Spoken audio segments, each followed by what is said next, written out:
오늘 말씀의 내용 가운데 우리 21절까지 지난 수요일 날 말씀을 드렸고, 오늘은 22절 말씀부터 24절까지 말씀을 함께 나누려고 하는데, 제가 혼자 그런 생각을 했어요. 오늘 수요 예배인데 많은 분들이 오지 않고 적게 오면 이 말씀이 내용이 너무 좋은데, 제가 설교를 준비한 내용이 좋다는 말이 아니고 이 말씀 자체가, 그런데 오늘 의외로 이렇게 평시 수요예배처럼 오셔가지고 감사드립니다.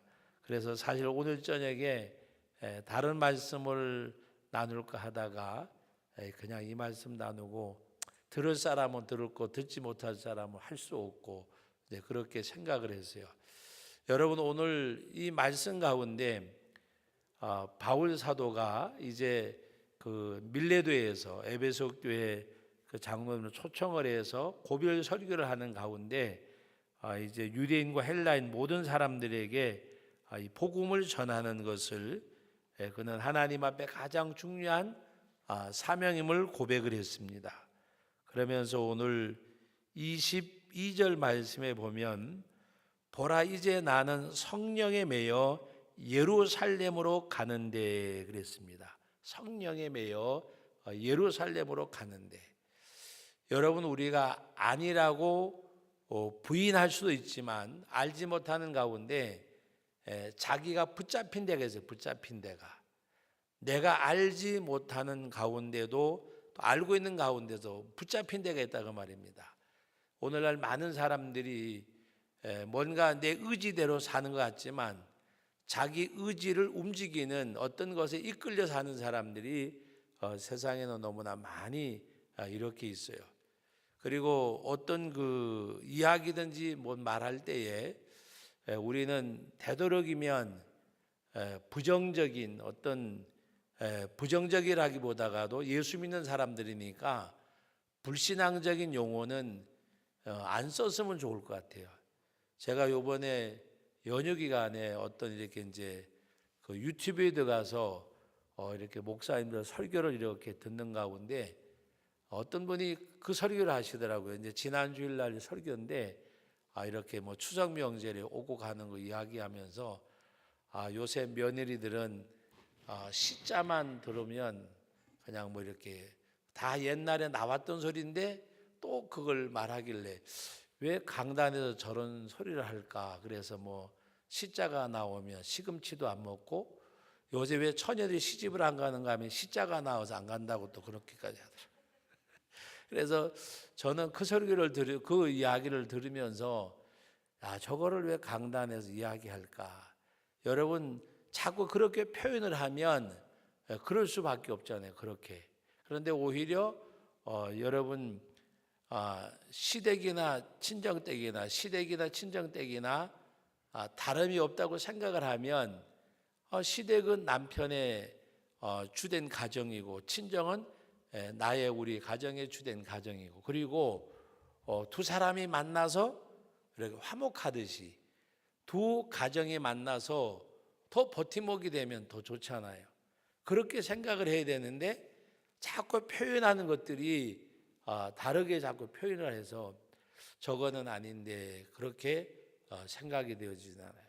그래서 저는 이제 그냥 제 경우를 이야기하는데, 제가 이제 아이들이 이렇게 결혼을 해가지고 사는 가운데 뭔가 이렇게 교육을 할 수 있는 시간이 별로 없었어요. 그래서 제가 이제 명절 전에 문자를 이렇게 편지를 썼어요, 아이들한테. 그러면서 하는 이야기가, 이제 결혼을 해서 아이를 낳고 사니까 부모 노릇하는 것도 힘들지만 자식 노릇하는 것도 쉬운 건 아닌데, 자식 노릇은 잘하면 하나님이 약속된 축복을 주셨잖아요. 그래서 제가 구체적으로 써요. 구체적으로 명절 때 되면 너희들이 두 가정이니까 쓰고 남고 모자르고 그건 상관이 없이, 요새 물가 계산으로 하면 한 집에서 20만 원씩은 어머니 장보라고 보내줘야, 멀리 있어서 추석제를 못 오더라도, 그리고 추석하고 구정, 제가 아예 추석 구정이라고까지 써요. 추석하고 구정은 한 집에 20만 원씩은 엄마한테 장보라고 보내고, 그리고 엄마 아빠, 그다음에 거기는 이제 친정 아버지는 둘 다 없거든요. 또 친정 엄마, 이렇게 어른들 생일에는 최소한도 20만 원씩은 이렇게 보내주라고, 그렇게 이제 구체적으로 썼어요. 내가 이렇게 이야기하는 것은 서로 잘 지내자고, 너희들 결혼 기념식 때나 생일 때 이 아버지가 챙겨주면 굉장히 기분 좋은 것처럼 너희들도 나를 챙겨주면 굉장히 기분이 좋다 그랬어요. 그리고 우리 여기 어르신들 계시면 아직까지 이제 며느리나 사이를 안 본 분들은 모르겠지만, 저는 다른 건 몰라도 우리 집사람한테도 결혼기념이라고 생일은 꼭 챙겨줘요. 많은 건 안 되더라. 그리고 우리 며느리하고 아들하고 그 아이들도 생일날하고 그 다음에 결혼기념일은 제가 챙겨 주려고 애를 쓰고 또 챙겨줘요. 그래서 결혼기념일이 되면 너희들 만남이 우리 가정으로 해서 복된 거고, 그래서 어떨 때는 엽서도 써주지만 문자도 보내주고, 그리고 그냥 말로만 하면 애들이 덜 좋아하더라고요. 그래서 또 현찰도 얼마 이렇게 주고, 그러면 걔들도 기분 좋잖아요. 그래서 저도 받아서 기분이 좋고. 그런데 지난번에 이제 명절 때를 맞이해서 그렇게 해서 우리 집만 하는 것이 아니고 친정에도 그렇게 하라 그래서 친정 엄마 생일 때도 그렇게 하고 명절 때 그렇게 하고 해서 2019년도부터는 가계부 예산에다가 예산을 세우라 그랬어요. 그래봐야 한 집에서 한 100만 원 정도, 100에서 150이면 어른들 이렇게 기쁘게 해줄 수가 있잖아요. 그랬더니 생일날 뚝 따먹고 지나갔던 애들이 어제 생일 것까지 챙겨주는데 20만 원이라 그랬더니 딱 20만 원 보내기 못하니까 5만 원을 더 보내줬더라고요. 그래서 얼마나 제가 지금 기분이 좋은지 몰라요. 네? 무슨 이야기인가 하면, 우리가 자꾸 뭐 시댁이 어쩌고 저쩌고 이렇게 하면 말로라도, 제가 이제 명절이 지나가기 때문에 이야기하는 거예요. 서로가 버팀목이 되고 위로가 되면 얼마나 좋아요. 근데 그걸 뭐 시금치도 안 먹는다는 둥, 시자가 들어서 시집을 안 간다는 둥, 왜 강단에서 그 얘기를 할까 그러면서 우리는 불신앙적인, 그거는 하나님의 말씀에 어긋난 거잖아요. 성경에는 내 부모를 공개하라, 그리하면 내게 땅에서 잘되고 장수하리라. 제가 우리 어머니 모시고 있을 때에는 그때는 이제 장인 장모님이 조금 젊었고 우리 어머니는 연세가 들었고, 그래서 제가 농담 반 진담 반으로 집사람한테 그 이야기를 했어요. 무슨 이야기를 했는가 하면, 당신이 우리 엄마한테 하는 거 보고 내가 이 다음에 장인 장모한테 할 거라고. 그러니까 잘하라고. 당신이 잘해야 이 다음에 나도 장인 장모님한테 잘할 거라고. 그렇게 이제 농담 같지만 실제잖아요, 실제. 그런 이야기를 주고받은 적도 있어요. 제가 무슨 이야기를 하다가 이 이야기를 나왔는가 하면, 어딘지 모르게 우리는 매여 사는데 내가 알지 못하는 가운데도 붙잡힌 데가 있어요. 다시 말하면 뭐 시자만 나오죠. 기절한다는 말 같은 거는 그건 강단에서 할 말도 아니고 우리들 생활 속에서 담아낼 말도 아니에요. 우리는 알지 못하는 가운데 여러 가지 풍습 가운데도 붙잡혀.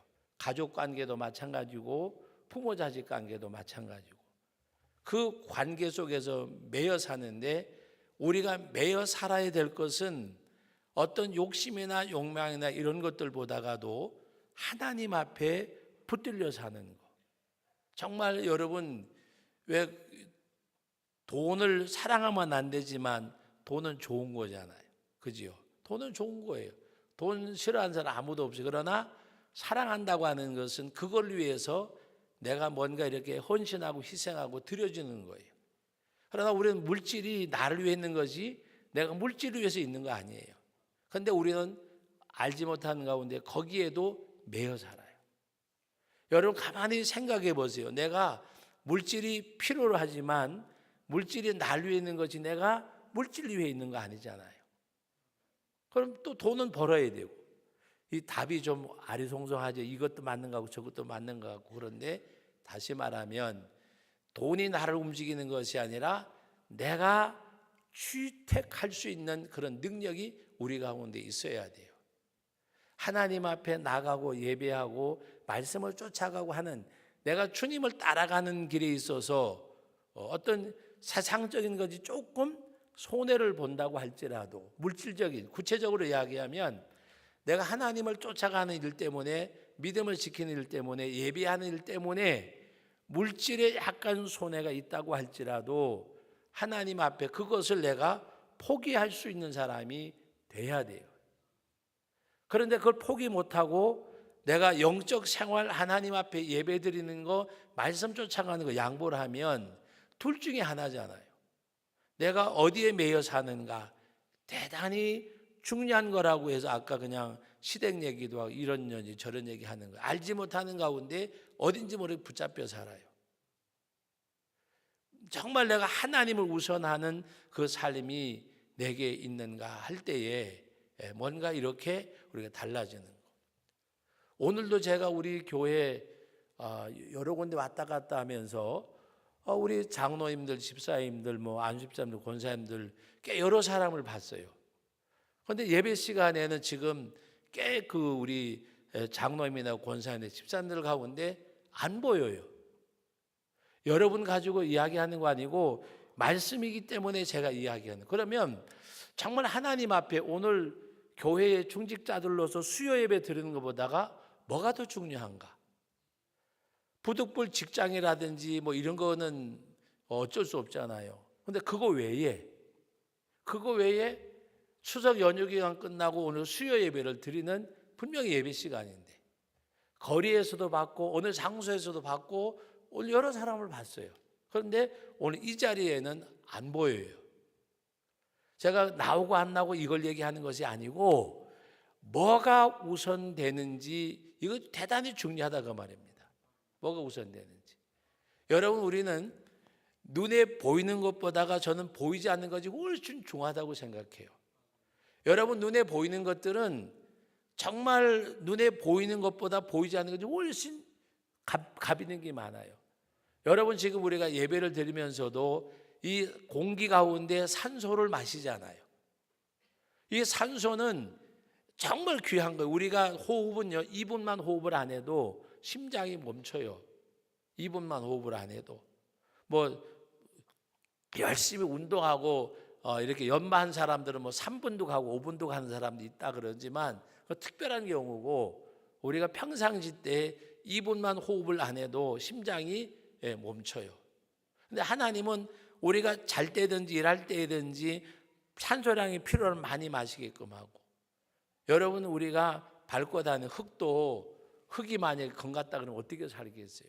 그런데 하나님의 가장 귀한 것은 가장 흔하게, 우리가 귀하다고 생각하는 것은 가치적인 거지 실제적으로는 귀한 게 아니에요.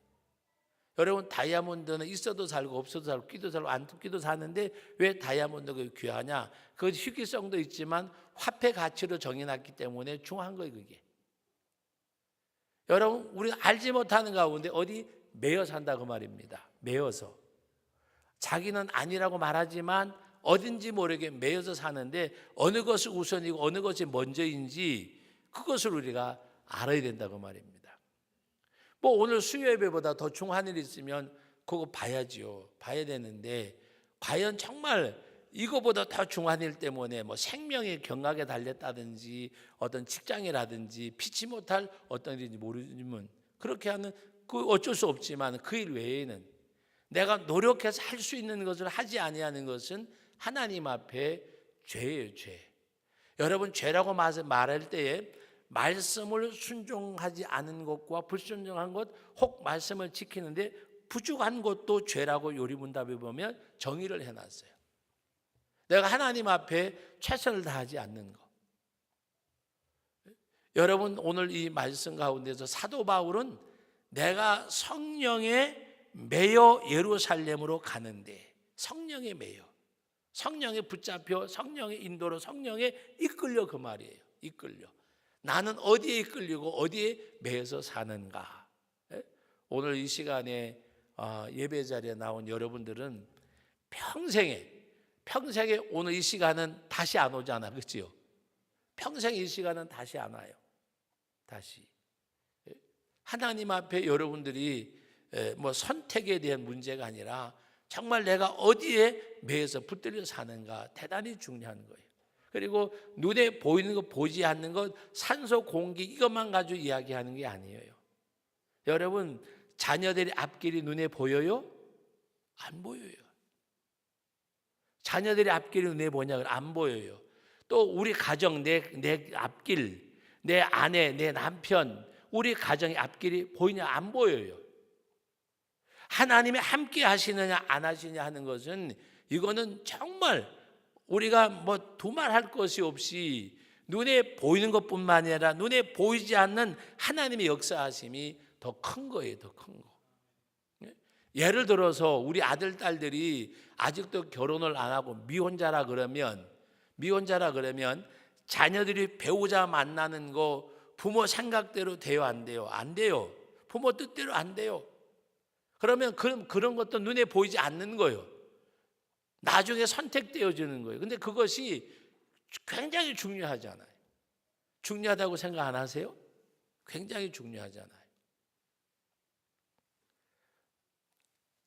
어제 어떤 목사님을 만났는데 제가 뭐 장로님, 권사님 만났다 그러면 성도들 이야기했지만 목사님을 만났는데 목사님이 정말 자기 딸 시집 잘 갔다고 막 입에 침이 마르도록 자랑을 했어요. 하여튼 누가 들어도 부러워할 만한 집안에 부러워할 만한 아들한테 갔는데 하여튼 3대가 법조인이에요. 3대가 법조인. 굉장히 유명하잖아요.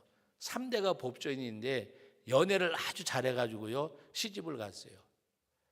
근데 목사님이 어제 만나시더니 이제 저하고 절친하니까 우리의 시집 잘못 보냈어. 어떻게 하면 좋아? 그래서 목사님 이제 제가 그랬죠. 잘 보냈다고 자랑했잖아. 그랬더니 기도 좀 해줘. 왜 그러냐 했더니 딸아이가 신앙을 다 팔아먹은 거예요.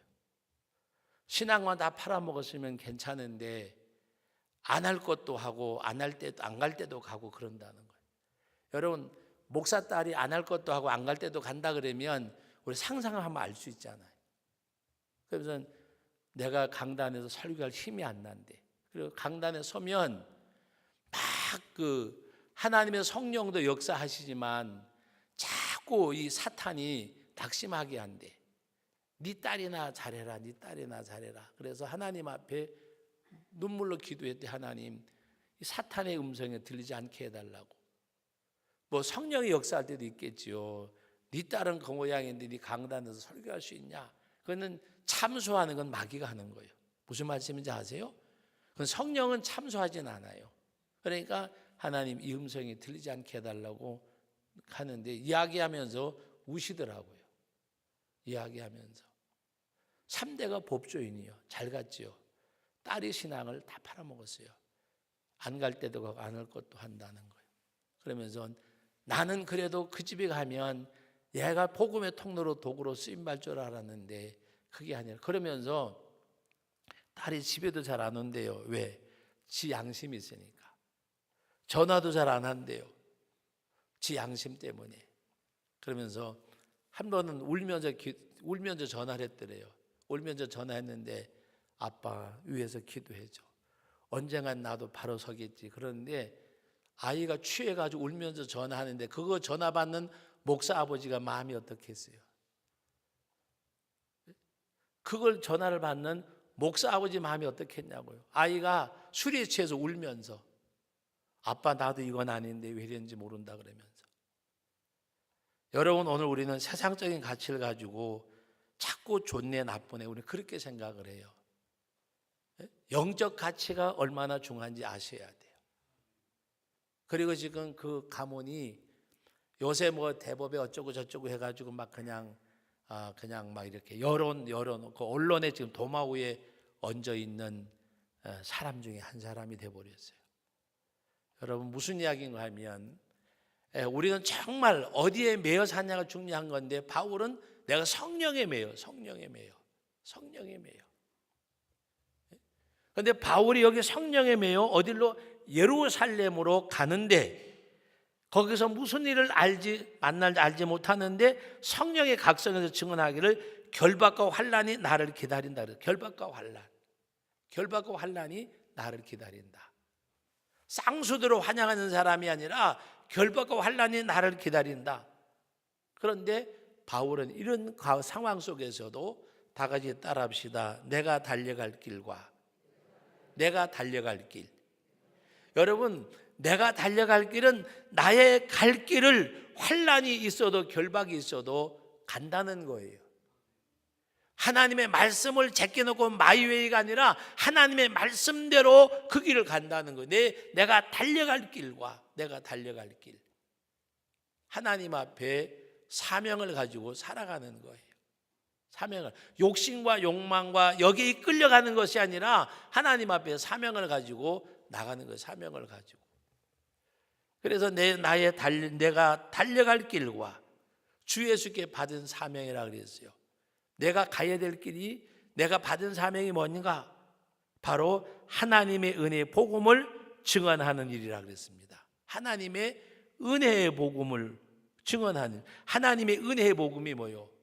여러분, 하나님이 세상을 이처럼 사랑하사 저를 믿는 자마다 멸망치 않고 어떤 죄인도 예수 믿으면 구원받는 것처럼 그게 하나님의 은혜잖아요. 너희 에베소 2장에 보면 너희가 은혜로 값없이 거저 주신 바 믿음의 선물로 그랬습니다. 은혜로 값없이 거저 주신 믿음의 선물로. 그러므로 은혜의 복음이라 그래요. 은혜의 복음을 증언하는 일, 은혜의 복음에 증언하는 일, 은혜의 복음의 증인의 삶을 살아가는 것. 여러분, 오늘 우리는 은혜의 복음의 증인이 돼야 돼요. 여러분의 생활의 터전에서, 삶의 터전에서, 여러분의 삶으로 말미암아, 여러분의 언어로 말미암아, 여러분 우리들을 통해서 하나님 앞에 은혜의 복음을 증언하는 증인이 돼야 돼요. 예수 믿는 사람으로서 이렇게 산다고 하는 거, 이렇게 산다고 하는 거, 이렇게 산다고 하는 거. 하나님 앞에 복음의 증인이 되는, 우리가 많은 사람들 가운데서 너희가 세상의 소금이라 세상의 빛이라고 하는 것도 은혜의 복음의 증인된 삶을 사는 거예요. 소금으로 빛으로 착한 행실을 모든 사람들에게 알게 하여 하늘에 계신 너희 아버지께 영광을 돌리게 하라. 그 말씀을 쫓아서 우리가 행하는 것. 그런데 바울은 그런 가운데에서 그 일, 내가 달려갈 길, 내가 주께 받은 사명, 은혜 복음을 증언하는 일에 있어서 이 일을 마치려 하면은 나의 생명조차 조금도 귀한 것으로 여기지 아니하노라. 생명조, 목숨조차. 여러분, 사람이 가장 가치 있는 일을 하는 것은 자기 목숨과 맞바꿔서는 그 일처럼 중요한 건 없는 거예요. 예? 그 일처럼. 하나님 앞에 내가 정말 목숨을 걸어도 아깝지 않은, 그것이 바울의 이 복음을 증언하는 일을 말씀하고 있어요. 예루살렘에 올라가는데 환난과 결박이 있지만은 성령에 매임받아요. 성령에 이끌려서 인도함을 받아서. 여러분, 오늘 우리들에게는 때로는 너무 강력한 말씀으로 다가올 수도 있어요. 그러나 제가 말씀드리는 것은 우리가 어떻게 바울과 똑같이 그런 길을 걸어가겠어요. 그러나 내가 있는 자리에서는 과연 최선을 다할 수 있는 것, 최고를 말하는 게 아닙니다. 신앙생활은 최고를 말하는 게 아니에요. 신앙생활은 최선을 말하는 거예요. 하나님은 우리들에게 최고를 요구하지 않아요. 내 있는 자리에서 최선을 다하는 것. 나머지는 누구 하느냐? 나의 최고의 힘이 만약에 100% 가운데 2%밖에 안 된다 그러면 98%는 하나님이 일하셔요. 우리는 그것을 아셔야 돼요. 나의 최선이 20%라 그러면 80%는 하나님이 해주셔요. 최고를 말하는 게 아니에요. 너도 바울같이 살아야 되를 말하는 것이 아니라 우리도 바울의 중심을 가지고 걸어갈 수 있는 것, 그걸 말씀하는 거예요. 그래서 우리 하나님 앞에 내가 정말 하나님 앞에 최선을 다할 수 있는 것, 하나님을 만나는 일, 예배하는 일, 그럴 때 하나님께서 뭐 은혜 주시고 복 주시고 어떤 샤머니즘적인 그걸 제가 말하려고 하는 것이 아니라 하나님의 능력과 역사를 의지하고 나가는 것하고 뭐 이렇게 복 받는다 하는 거하고는 다른 거예요. 하나님의 약속이 성취되는 것하고 우리가 어떤 세상적인 복의 논리를 말하는 것하고는 다른 거라고 말입니다. 영적인 파워 속에서 내가 뭔가 헤쳐나가는 가운데 하나님의 역사하심이 그 가운데 있는 것. 그래서 중요한 건 뭐냐? 나에게 영적인 힘이 있어야 되는데 영적인 힘이 언제 오느냐? 하나님의 말씀하고 내가 선택을 바로 할 때. 여러분 실제적인 상황이기 때문에 말씀드리는 거예요. 오늘 만약에 수요 예배인 줄 본인이 알아요. 그리고 문자도 다 보냈어요. 근데 내가 예배를 갈까 여기를 갈까 하다가 예배를 택했을 때 오는 어떤 힘하고 내가 예배를 양보하고 다른 데 갔을 때 이미 나는 그만치 약화되는 거예요. 그걸 이야기하는 거예요. 나도 알지 못하는 가운데 신앙적 의지가 약화돼 버려요. 그것이 계속되다가 보면 하나님과 멀어질 수밖에 없는 거예요. 여러분 하나님과 가까이 있는 우리들의 삶에 대해 멀어진다고 하는 것은 하나님과 나와의 어떤 친밀함의 관계가 단절되는 거잖아요. 여러분 가끔 그 얘기 하잖아요. 요새 한 집에 사는데도 부모 자식 간에 가까운 자식도 있고 먼 자식도 있고 부부가 같이 살아도 멀어질 때가 있고 가까워질 때가 있잖아요. 육체적인 것하고 마음적인 것, 심령적인 것은 너무나 다른 거예요. 하나님 앞에 멀어진다는 것은 이미 심령적으로 하나님과 멀어진다는 거예요. 그러면 내가 어떤 일을 계획하고 판단하고 결정할 때 하나님의 뜻을 찾아갈 수 있는가? 이미 약화돼 버리기 때문에 그렇게 잘 못해요. 그래서 신앙생활 잘하는 것 같은 사람들이 잘 못하는 이유 중에 하나가 잘못된 선택이 반복되다가 보면 심령이 약화돼 버리는 거예요. 힘을 잃어버리는 거예요. 그런데 어느 날 보면 신앙생활이 그냥 뭐 별로던 같은 사람이 어느 날 보니까 열심히 뭔가 하나님의 힘을 얻는 것은 그 선택 과정 가운데서 하나님의 능력이 점점 그에게 덧입혀지기 때문에 알지 못하는 가운데 힘이 파워가 생겨난 거예요. 그래서 선택이 정말 중요한 겁니다. 내가 어디에 이끌려 가는가? 그래서 오늘 이 바울 사도가 성령의 메인바디예요. 여러분 오늘 우리의 삶이 하나님께로 이끌림을 받는 거. 하나님께로. 그래서 세상적인 어떤 욕망과 욕심, 근데 그것들은요 우리들에게 어떤 힘을 주질 않아요. 점점 나를 약화시켜요. 오늘도 차를 몰고 이렇게 오다가 횡단보도에 이렇게 이제 빨간불이 들어 섰는데 어떤 분이 걸어가시면서 그 이제 횡단보도 파란불에 부지런히 걸어가셔야 되는데 계속 이렇게 빨면서 가시는 거예요. 그러다 보니까 아마 절반쯤 조금 더 갔는데 빨간불이 왔어요. 차는 파란불이 왔고 그러니까 이 기사들이 조금 그냥 기다려줘도 되는데 파란불이 왔는데 사람 빨리 앉아 빵빵거리는데 이렇게 종전걸음을 가면서도 계속 빠는 거예요. 제가 그걸 보면서 혼자서 웃었어요. 그런데 여러분 담배가 몸에 해롭다는 거 담배 꽉에 요새 보면 흉악하게 이렇게 뭐 흉악한 그림들이 있잖아요. 그래도 그걸 피워요. 선택의 문제잖아요.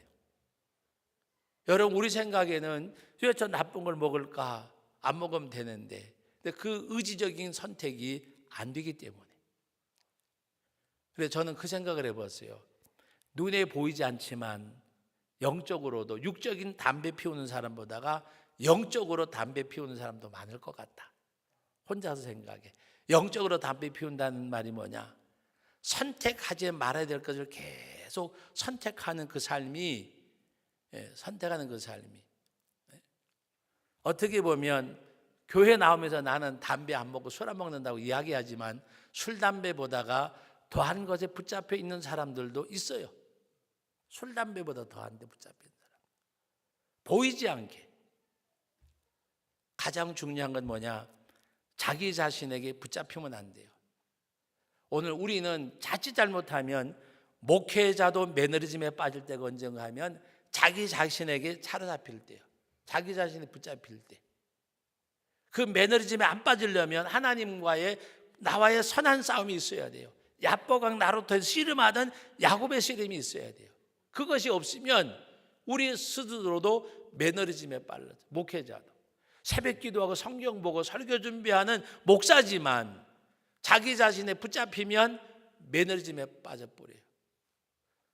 나는 이만하면 내가 뭔가가 하는 가운데서 자기 생각이 앞서게 되고 하나님과의 앞에서 자기 자신과 부지런히 싸워야 돼요. 나를 쳐서 복종시키고 나는 날마다 죽노라고 말했던 바울처럼. 그래서 오늘 우리들에게는 선택이. 그래서 횡단보도 걸어가면서 빨간불이 왔는데도 얼른 가면 그냥 들고 가면 되는데 곧 차가 빵빵거리는데 가면서도 계속 이름이 가는 거예요. 그래서 제가 웃었지만 속으로 생각하기를 우리는 육신에 담배 피우는 사람보다가도 영적으로 더한 것도 없지 않아 있을 것 같다는 생각이 들더라고요. 하나님을 믿으면서도 하나님 의지하고 나가면서도 하지 말아야 될 일 그걸 계속해서 하면 똑같은 거예요. 붙잡혀서 사는 거, 매여 사는 거. 그러나 오늘 우리는 욕심과 욕망과 자신이 아니라 하나님의 성령에 매이고 말씀에 붙잡히고 그래서 그 선택이 하나님의 성령의 이끌림을 받아서 그 선택이 말씀에 붙잡혀서 하는 선택이 되어지면 알지 못하는 가운데 내가 힘을 얻어요. 여러분들이 말씀드렸잖아요. 자기 자신이 자기를 위로하고 격려하고 칭찬할 수 있어야 돼요. 영적 생활에 다른 사람에게 위로받고 힘받기 전에 내가 하나님 앞에 기도하고 내가 하나님의 말씀을 묵상하고 상고하는 가운데서 내가 나를 위로하고 격려하고 칭찬할 수 있는 그 자리까지 갈 수 있어야 돼요. 나를 칭찬한다는 말이 행위적인 걸 말하는 것이 아니라 너 얼마든지 할 수 있어. 하나님이 계시잖아. 그 하나님을 시인하면서 나 자신을 위로하고 격려하고 너 잘했어. 잘한 거야. 뭔가 하나님 앞에서 세상적으로 보면 손해 갖고 잘못한 것 같을지라도 말씀 안에서 행해진 거면 오히려 그것이 나를 칭찬할 수 있는 그 가운데서 하나님과의 만남이 이루어지는 그런 성도들. 저는 이 바울에 대한 사도행전을 보면서 여러 사도들 이야기도 나오지만 바울의 이야기가 80%가 넘잖아요. 그런데 이 바울을 보면 무엇을 느끼는가 하면 정말 한순간도 하나님과의 관계가 단절되지 않는 것을 볼 수가 있어요. 바울은 하나님과 자기의 관계가 한순간도 단절되지 않는 그 모습을 보면서 그러니까 바울은 자기 목숨이 하나님 앞에 드려진다고 할지라도 그것이 사명임에 내가 달려갈 내 갈 길인 줄 알고 그 길을 갔어요. 우리는 너무나도 하나님과의 관계가 단절될 때가 많아요. 이 단절되는 것을 우리는 계속해서 줄여나가야 돼요. 그리고 언젠가부터는 하나님과의 단절이 아니라 하나님과의 늘 함께하는 것. 말씀을 맺습니다. 창세기에 보면 에녹에 대한 이야기가 2절인가 밖에 안 나와요. 그런데 에녹은 하나님과 동행하더니 죽음을 맛보지 않고 들림을 받았어요. 그 말씀 가운데 하나님과 동행하더니. 여러분 오늘 우리들이 여러 가지 복잡한 세상에 살아가지만 여러분 언제나 우리 찬송가에 있는 가사 그대로 주와 같이 길 가는 것 어찌 기쁜 일 아닌가. 주와 같이 길 가는 것. 창세기에서 에녹처럼 하나님과 동행하더니 들림을 받은 에녹처럼 우리 어떤 가운데서도 하나님과 동행하는 우리의 삶이 이제 또 앞으로도 계속해서 지속되어지는 그런 삶이 있기를 예수님의 이름으로 축복합니다. 거룩하신 아버지 하나님, 은혜와 사랑을 감사드립니다. 우리는 세상에 살면서 너무나도 때로는 세상적인 환경을 가지고 불신앙적으로 말하고 고백할 때가 없지 않아 있습니다. 하나님 아버지, 하나님 살아계심에, 하나님 역사하심에, 하나님 함께하심에 언제든지 그 하나님과의 만남이 있고 언제든지 그 하나님과의 관계가 단절되지 않는 하나님과 동행하는 삶이 우리 가운데 날마다 더하기를 원합니다. 아버지 하나님, 사도 바울은 한순간도 하나님과의 단절이 없었습니다. 그는 오직 하나님 앞에 참 성령의 메인받고 인도함을 받아 살아가는 그였습니다. 우리는 내가 어디에 매였는지 어디에 붙잡혔는지 나를 돌아보게 하시고 하나님이 우선되는 하나님의 사람들이 되게 하여 주옵소서. 아버지 하나님, 바울처럼 또 우리 구약의 창세기의 에녹처럼 하나님과 동행하더니라는 말씀처럼 우리가 늘 언제나 하나님과 동행하는 복된 삶이 되게 하여 주옵소서. 예수님의 이름으로 기도하옵나이다. 아멘.